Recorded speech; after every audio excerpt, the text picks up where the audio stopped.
அந்த பச்சில குழந்தையை மதுபோதையிலும் கஞ்சா வெளியிலும் அந்த சிறுமியை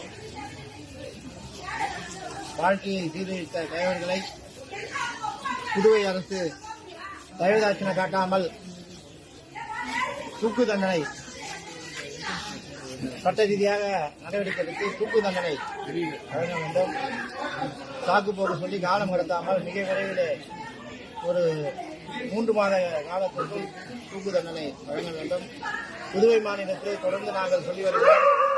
இந்த மாநிலத்தை அச்சுறுத்துகின்ற வகையிலே சுற்றுலா என்ற பெயரிலே இந்த போதை நடமாட்டங்களை, மதுபான கடைகளை, கஞ்சா போன்ற எத்தனையோ போதைகள் புதுவையிலே கிடைக்கின்றதாக தகவல்கள் வருகிறது.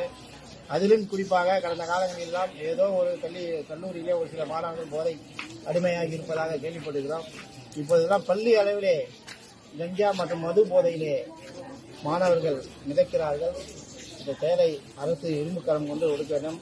அதற்கென ஒரு தனியாக ஒரு காவல்துறை கட்டுப்படுத்த துறை செயல்பட்டுக் கொண்டிருக்கு. அது முழு சுதந்திரம் கொடுத்து நடவடிக்கை எடுக்க வேண்டும் என்று பாட்டாளி மக்கள் சார்பாக எங்களுடைய மருத்துவர் ஐயா சார்பாகவும் எங்கள் கட்சித் தலைவர் மருத்துவர் அன்புமணி ராமதாஸ் சார்பாகவும் இந்த குழந்தைக்கு ஆழ்ந்த இரங்கலை தெரிவித்துள்ளோம்.